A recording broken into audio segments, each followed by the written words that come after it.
Hello, everyone. Welcome to Train the Recruiters. I will start sharing my screen right now.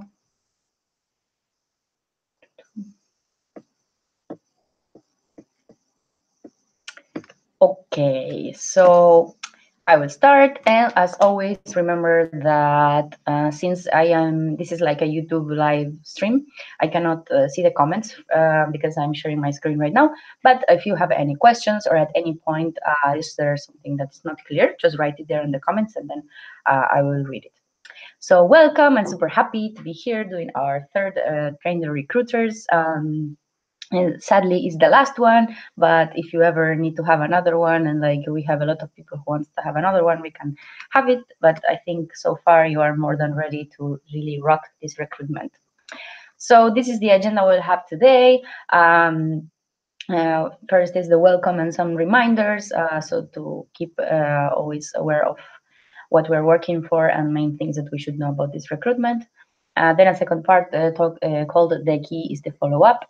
Then how to be the best recruiter. This is my favorite part. I hope that you will also enjoy it.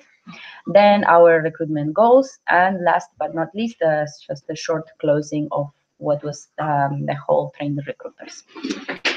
So just moving to the reminders, remember that what we're going to do regarding certification is that tomorrow probably, most likely, I will send you a test, Google form probably it will be, with some questions, and you will have to take it. It's the like a test to see how much you learned from these trainings. And in NATCO, we will certificate the ones who passed the test. So be waiting for it, and I will give you some time for you to take it. So make sure that you watch all the videos, and that if you have any question, of course, you can write to me. And remember that we have this fun game that every time that you see the blue man, but in black and white in our slides, you should put an emoji in the YouTube comments so that it's more fun and dynamic, because we are a very dynamic team. Cool. So let's get started. For you to know, not to know, to keep always aware of the fact that we are in GET phase right now. GET consists of 5 different points: persona building, talent planning, talent attraction, talent selection and location, and talent onboarding. This is a very important part of the team process in ISEC because it allows our organization to have the right people at the right place in the right time. So you can imagine how crucial that is and how amazing our work is. And when it comes to where we're standing, persona building was already done in the TM Summit that took place in the first days of December. Also, each LC is working on it right now. The EBs elects are having the planning visits. Most of them already finished, and they already planned who they want to recruit and what's the profile that they want to have for each area. And when it comes to talent planning, I put a red mark there because there are quite a few LCs, I think about 8 LCs, that didn't finish the talent planning. That is the part that you can find in talent planning folder in the GET folder, that the one for recruitment, like the one that everybody has access to. And there, the idea is to think about what are our exchanges goal and how many people we need, and also to think how many people we are going to reallocate from the current members. So yes, just make sure that everyone has it done. And when it comes to us, our works consists of talent attraction and talent selection and location. Talent onboarding is also very, very important, although it will be mostly responsibility of the VP's TM along with all of the VP's operations, but it doesn't mean that you cannot help. And especially if some of you here are also team leaders and are going to be leading some of these new members that we are going to recruit, you will have a very important role in talent onboarding, because onboarding is actually when recruitment finishes. And we can say that our recruitment has been successful or not, depending on if we finished onboarding or not, and like what were the results of it, like if people could learn, how people were like included in the organization, and so on. So please don't forget about onboarding. It's super important. And that's when recruitment can be considered to be successful or not. And when it comes to the dates, remember that on 7th is when we will start receiving applications, and 10th of February is the last day when we can have like induction days or LCC, and everyone should be already like everyone should be working on 10th of February. I think 10th is Sunday, so on Monday 11th, like all of the members of ICE, all of the new members are already there. They're done, ready to work. They know the basics about ISEC and the basics about their area, and they know who their team leader is, and they can start having like team meetings and doing attraction for their area that they're working and so on. And to be more specific, remember that we are trying to be like super focused on each project, on each phase of the talent attraction, selection, and allocation. So as I was recommending, that you can focus on each part of it. So from 7th to 10th, you can do all of the attraction part. You can organize to have all of the assessment centers and interviews only in 1 week from 21st and 27th. So it's easier when it comes to logistics and stuff like that. And allocation, remember, as I was saying before, that each LC will choose if they want to have induction days or LCCs, because it depends on like other logistic stuff. If you prefer to do LCC and you cannot accommodate to the first 2 weekends of February, then you should still have induction days to introduce them, the new members, to the organization so they can start working, and then you can do the LCC whenever you want. So I was already approaching the VPs about this. So if you still have any doubts, you can let me know. And these are the links where you can find everything. This is the one with the Get folder, Ninja folder, and this is the one where you can find all the local tools. Cool. So let's go to the part of the key is in the follow-up. This is one of my favorite parts, because I was always, when I don't know if I told you, I think yes, I was VPTM back in 2016, and I had my managers, my team managers, that then they were also my OC team whenever we had recruitments.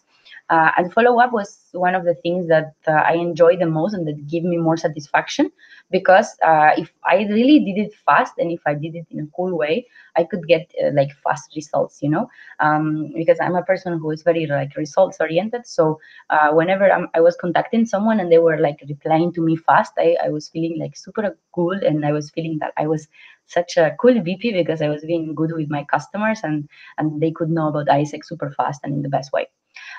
So a bit about this from my experience is what I will tell you today. It doesn't mean that this is like the only thing that you should take into consideration when doing follow up. You can check in the internet. There is like a lot of materials on how to do cool follow up. But I'm sharing this with you because like this is the most crucial things that you should know about it. And I made it look like a nice Christmas tree because we are in Christmas. And right now I'm looking at the window of my room, and there is a huge Christmas tree. So I was inspired by it. And these are the 3 keywords that I like to think when I think about follow up: that it should be fast, that it should be friendly, and that it should be customized. I mean, take a look at, for example, Spotify. Take a look at any other like social media or application or any kind of online platform that you use. It's always like fast, friendly, and customized. For example, the other day I was checking this website called Board of Innovation, where they share like some tips on how to innovate, and they are also giving for free some materials that you can download as PDF. And I was like downloading these materials, and as soon as I subscribed and I put that I wanted to receive the free material, I received an email that was directed at me. It said my name, "Hi, Lucila." It was super friendly. Like the language was not like serious at all. Like I felt like I was talking to a friend, let's say. And yes, this is the way in which we should contact our customers, because they are just like us. They are people like us, and if we like this kind of people, they of course like it as well. And another example, for example, I don't know if you checked in Spotify that at the end of the year they are giving you like this review of all the things, the music that you listen to, how many hours, and so on. And this is like a next step, like this is whoa, next level. But we can also be like that, we can be this organization that is super innovative and that talks to their clients in the most customized way. And to be more specific, like what do I mean? I will show you like how we're going to do it and some other things. So when it comes to where we're going to do follow up, is in Podio. So all OSIS recruitments should have access to it. Few minutes before starting this webinar, I added all of the OC recruitments that I had your contacts to the Podio space. So you should create a Podio account if you don't have it yet. If you have it, you should already have space access to the TM space. It's very easy to create a Podio account. Just go to podio.com and then you put your data. I recommend you to put your ISEC email there. Yeah, and my recommendation is don't use extra spreadsheets for it, because I know in the past recruitment, some VPs or some OCs were copying all the information from Podio and putting it in a spreadsheet, and it's like more work and it takes up a lot of time. So just go to Podio and you should be able to do everything there. I will show you in a few seconds how it works. And when it comes to your email, try to, because we are going to contact them via email in the first step. So make sure you use your isec.net email because it's more professional. And I will show you also how you can create it super quickly. So when it comes to Podio Space, I wanted to show you, like, this is a test of a candidate, how we will receive their information. In case you have any doubts, this is the TM ISEC for Poland space. In the recruitment CRM, you will see all of the applicants that you will receive from your LC. And as usual, remember that here you can filter and you can go to the one that says which is your closest LC. Right now, I put this random date, so we don't see any data from here because GDPR. So you will see here all of the applicants, and I wanted to show you how one of them looks like with this test that Łukasz from SGH created. So thank you, Łukasz, for this. So basically, this is how we will receive it. People will have to agree to the RODO so that we don't break any rules. Then they will put their name, surname, date of birth, cell phone, email of their contacts, their university, how did you find out about ISEC, and what else? Name and surname of person who referred you. This is important if you're going to have an R&R system in the local level, for example, that you're going to give an award to the member that refers more new members. Which field you would like to gain competences, when are you most available to participate in ISEC activities. And here is the important thing, we have recruitment status. So this is important for you to know that since for this recruitment, I also added this final recruitment status, because what happens is that if we only have one place to check, and then here, for example, we put that someone was rejected, right? Then we lose all the information. I cannot filter, let's say, what was the last thing that this person did, because maybe this person was rejected in the interview, or maybe they were rejected in the assessment center. And for the future, this is information that is cool to know. For example, for the next recruitment, if I see that there is a lot of people who was rejected in the assessment center, so, okay, maybe we are looking for new members, we are promoting ISEC in the wrong university, or something like this. So this is why we have two different fields. And here is where you have to do all of the follow-up. So when you first see the applicant, you just come here and you take their email and you send the first email. You will have a field here that I forgot to add it now, but you will have a field where you can add your name and you can put yourself as a manager of this applicant, just like in EXPA, so that also you can filter and see all of the applicants that you are managing. This is optional for each of you, how you want to use it, but it's quite useful if you are a lot in the OC team and you want to split the applicants. Yes, you send the email, so you put that the person is contacted, and then like you wait for one day. If the person doesn't reply, you can send WhatsApp, you can send even call them, you can choose whatever like method of contacting is the one that you think will give you one fastest response. And the first approach is always to ask them, hey, you applied to be a part in ISEC, so I sent you an email, have you checked it, or do you need more information? In my case, I was always contacting people in WhatsApp, and it was very effective because most of them were not checking the email. So because current generations don't check the email that much, but it's always cool to send it in the email anyways, because they can have in somewhere the information to check. So you can send the email, and immediately when you send the email, you can send this person a WhatsApp and tell them like, hello, my name is XX, I'm from this LC, I saw your application to be a part of ISEC, and you can check in your email all the information that you need.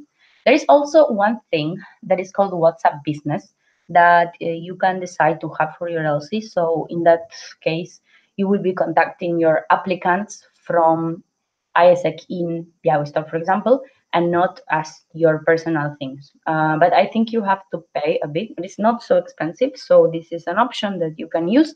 You can ask your VP's finances and VP's TM, but this is an option. Um, yes.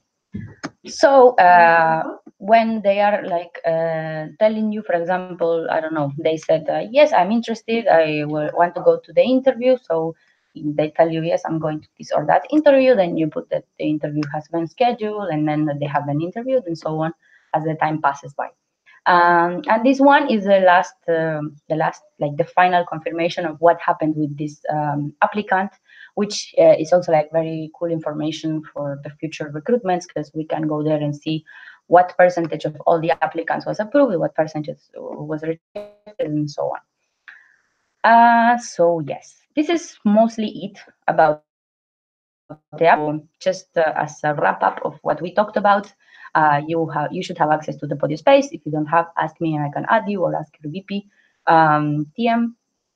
You will receive all of the contacts from those from each applicant, and then you have to follow up here in recruitment status how they are. And the most important data that you can have from here is their phone number and their email that you are going to use to contact them, but also their university, what they're doing, and so on, which I will show you a bit later why it's important.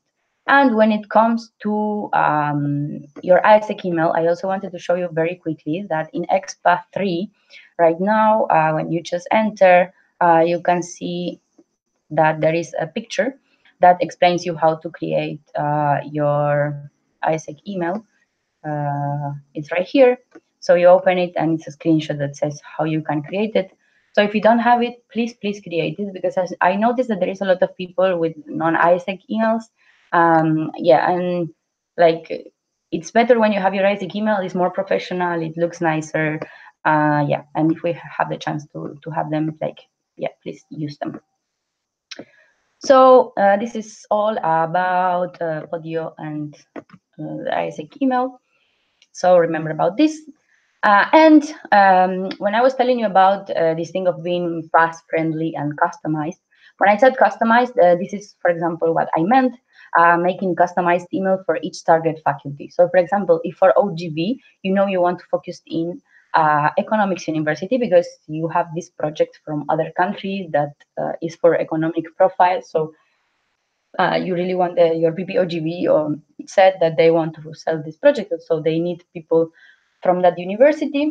So the members should also be from there, so they know how to sell and so on. And so in that case, you can create an email for each faculty. And in the case of economic university, you can add a paragraph saying, so we have this amount of members from the economics faculty, and they have been, for example, even if you had LCTs that were members from this faculty, or EB members, like it's always super cool information to put. And you can also mention, for example, what they can develop that will help them in their career in ISEC. This screenshot that I put here, you can find it in the recruitment folder, in the part of attraction. There is like this, like the prototype email, but you can copy it and create one for your LC. And also, like, remember this, that you can also put the individual name for them, so they can feel it more personalized. And if you want to add other things, remember to stick to ISEC colors, to Lato font, and to those pictures. And here I leave you like the link for the blue book where you can find everything. Like, this is the blue book made from AI and so on. So yes, you can check it. And the most important thing I would say from the follow-up is that you give them here in this email a call to action. Because if you send a beautiful email with a lot of information, but then the person finishes reading the email and then they don't know what they have to do, then we lost them already. So it's the same for OGX. We need to tell them that they need to apply. This is the call to action. If not, they will just get lost in the nice words and the videos and the pictures, and they would do nothing. And what we want them to do is to apply. So the link is isaac.pl/recrutatia in the case of attraction, but here when they already apply and we are sending them the email, we want them to go to interview or to the assessment center. So put them like the options of dates and places that they have to choose. Yeah, and you can find your own ways. For example, you can create a Google form where they can choose which date they want to go, or you can ask them to reply in the email when you want to attend. So you can keep track of who confirmed attendance. Okay, so I spoke a lot, so I will give you some minutes in case that you want to ask some questions. So yeah, ask me anything you need.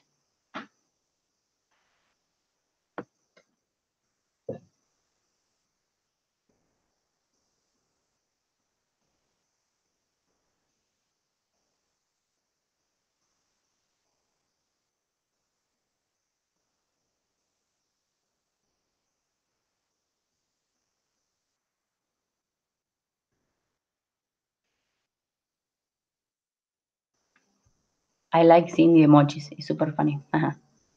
Okay, so I think no questions. But if you have any questions, just write me here. Yes, and I will read them later.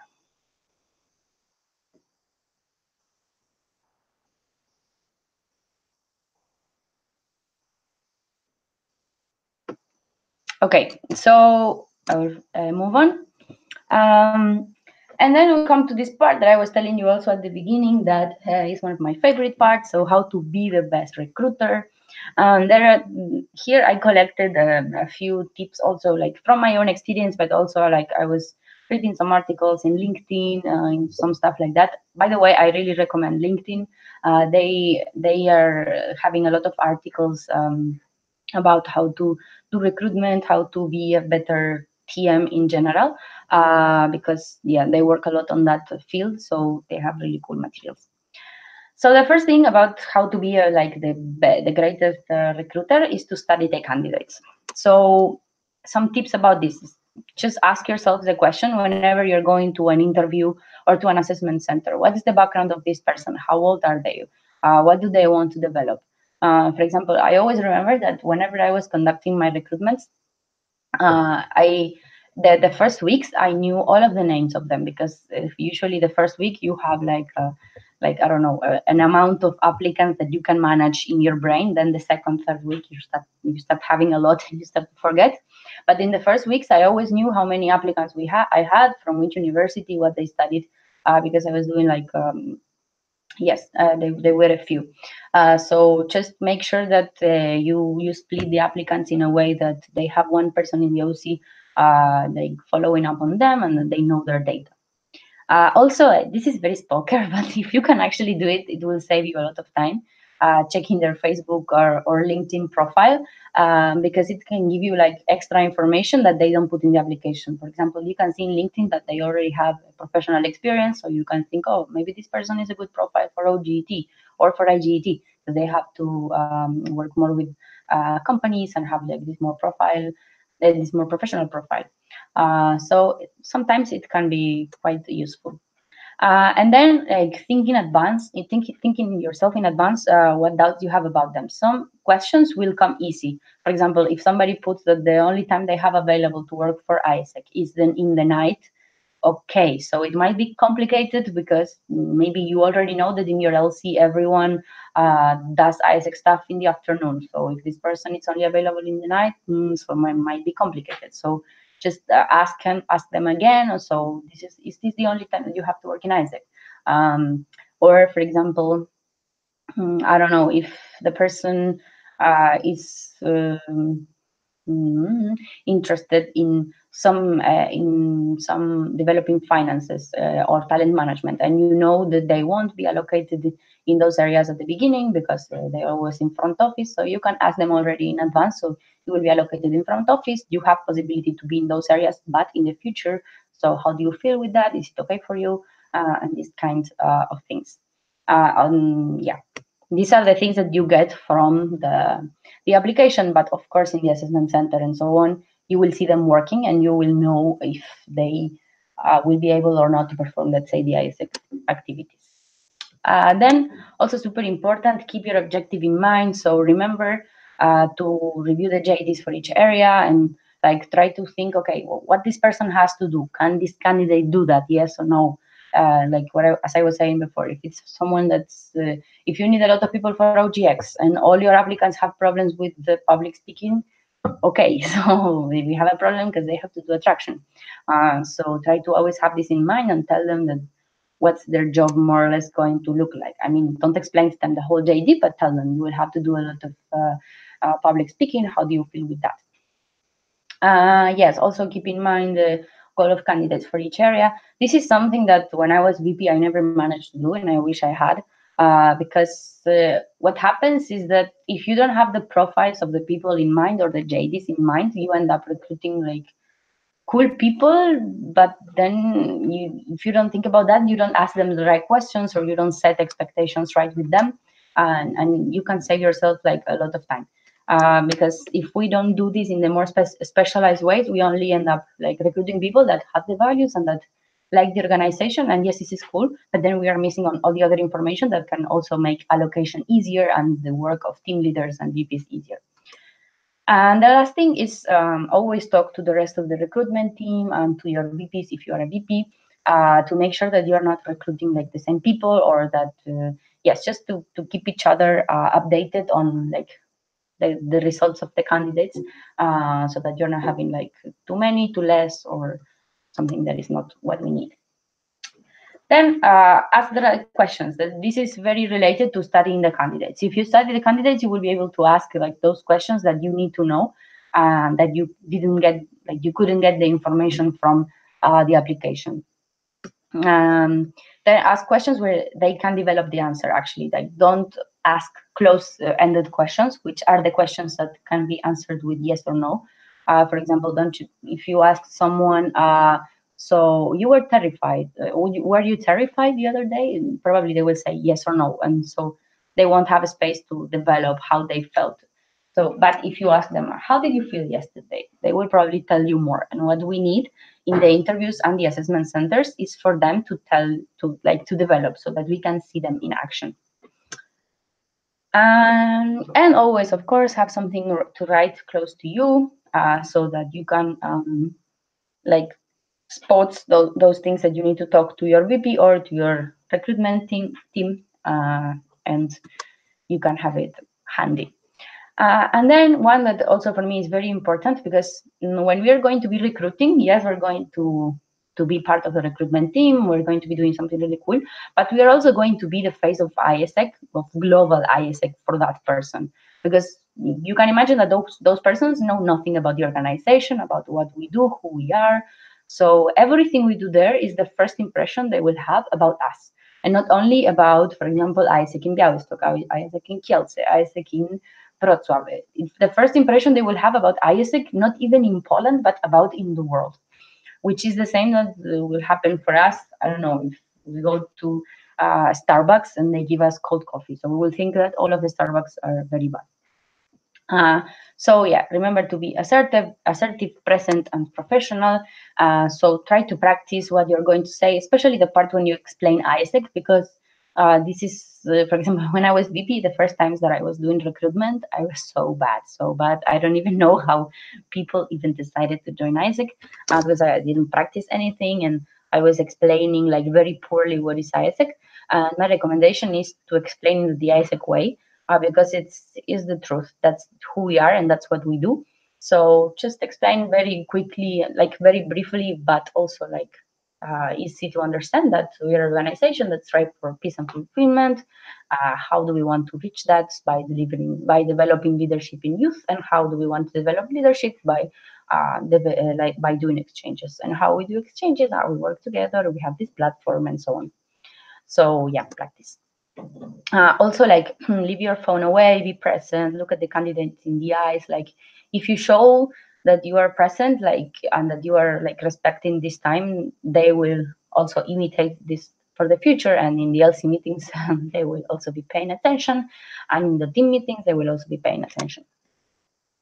If you need to interrupt, like, do it politely, because sometimes it happens that the candidates are very chatty and they start talking a lot. and it's good. But the thing is that if we let everyone talk a lot, then we are going to end up exhausted. And remember that we only need some specific pieces of information from them, not we don't need to know their whole life. So if you don't feel comfortable with interrupting them, just tell them that they have a specific time to answer the questions. So for example, so I will ask you some questions. You have 1 minute to tell me each of them, because after you, I have other candidates, so I need to be fast. So I hope that you understand. And if you want to think about your answers, you can also think about it. Yay, and let them do the talk. This is also very much related to the one that I was mentioning before, is that they should talk the most. They should talk for 70% of the interview. If you are the one who is talking the most, then something's wrong, because as I was saying before, we need to get information from them, and we need to see them in action. This is valid both for the interview and for the assessment center. So make sure that you never are asking these closed-ended questions that they have only to say yes or no, but just make them talk. And even if you don't feel comfortable with it, you can make it as an expectation setting at the beginning of the interview or the assessment center. You can tell them, okay, guys, so here I'm expecting you to share a lot and to talk a lot about who you are and what you're looking for with the organization, because this is what we're here for. And yes, of course, always create a friendly atmosphere, as we ISECers very well know how to do, so that they won't be afraid, so that they trust you. You can even start telling about you, like how you joined the organization, why you're doing this, what you like the most, and so on. So yeah, so that you can make them feel more comfortable, and also explain the process, how it's going to look like, what you expect from them, like I was saying before, and the why also, like why you're doing this. Always explaining why like leaves people more calm, and I mean not only more calm, but it makes everything clearer. So you can tell them like, okay, we are going to see how you develop in the interview, because we have different areas and we need to choose which area we can allocate you in, and we also need to see if you're aligned with our values of our organization, and so on and so forth. Yes, and just ask the question, because this is, for example, something that I also tell to myself. I tend to not just ask the question, but I explain the whole thing, or I don't know, like I'm insecure sometimes about what I'm asking.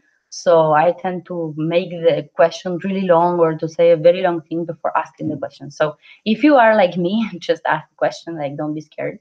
Ask the question and be silent, and they will answer at some point. And if they don't, just tell them like, okay, we can move on to the next question.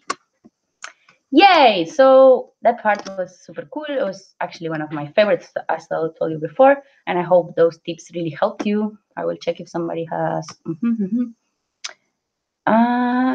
Yes, you can add more people to Podio. You can do it here. Wait. If you go to activity, you will see that it says invite, and you have to put their emails, and you should be able. If you don't have permission, let me know, but I think everyone should have.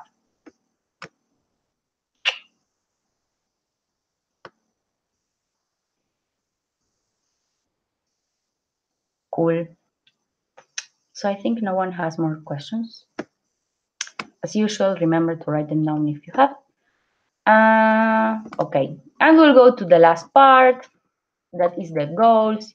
Yay! So for the goals, unfortunately, 404 page not found. We don't have them yet. We have the goals of some LCs that already did talent planning. So yeah, make sure that your LC has it, and that you as OC teams have your goals very clear. How many new members? How many new applicants? If you check here, these are all the steps and conversions. So this is what we planned with Misha for past recruitment, and also we decided to keep it for this one. This based more or less on how the previous recruitment used to work in the local level. For example, in a last commission call, Bartek from Gdańsk was telling me that in Gdańsk usually they don't need so many applicants for like that the conversion is higher.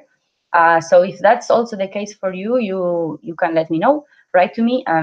For now, I've decided to leave it like that, because I know it's a case for Gdańsk and a few other LCs, but I was checking the numbers in the last recruitment, and even though the conversion is true that most of the LCs achieve their goals, which is actually amazing, then we didn't have such a good retention. So I prefer to leave the applicants goal a bit higher than what is actually needed, because in that case we can ensure to have like more candidates to choose from, and we can ensure that it's like the right people in the right place at the right time, as we said at the beginning. Yes, so that because even though like if in the recruitment it was fine, then we didn't have very cool retention in some else. So this is why I was preferring to leave it like this. So yeah, just remember to have the numbers, because it's always important to have the objective in mind. And if you start the recruitment without knowing the goal, then all of your actions will be random, because you don't know, for example, how many applicants you need to get from one class routes, or you don't know how many applicants you need to get from, I don't know, postings, Facebook's groups. So it's important that you have it. Yes, and recruitment start in 10 days. This is the last reminder that I want to give you. I am very surprised. I was checking and I couldn't believe that it's only 10 days away. It's very, very near from us. Also, yeah, we need to be like super prepared for this. So it's like the countdown. I will for sure put it everywhere so that people know. So get ready. And of course, remember that you can be recruiting the next LCP of your LC, LCP 22, 23, or what, something like that. You can be recruiting someone who in the future will become an MCP or even a PAI. So our job is super important. And I hope that every day that you're going to do an interview or an assessment center, or that you are contacting someone, you are enjoying it, because it's really a great job to have. Yes, and the tasks that we have after this webinar, that is the last one, is just to meet your team and enjoy the recruitment. About the test, I will send it to you via email, so don't worry about that. And probably also via email, I will ask you to send me the correct full names of the universities where you want to do promotion, because I need to fix that in the form. So I will ask you for those two things.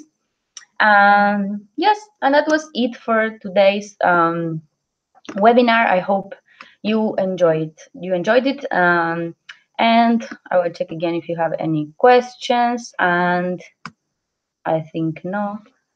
But as usual, you know where to reach me. I'm very always available in Workplace, in wait, I will stop the transmission, the sharing screen. So you can reach me in WhatsApp, in Facebook, in email, in Workplace. I have in my phone, so you can contact me anytime you want. And yes, it was a pleasure to share these 3 webinars with you. So I wish you an amazing Friday and an even amazing recruitment. I will be there watching you. Yes, and enjoy the rest of the day. And thank you very much, guys. Bye-bye.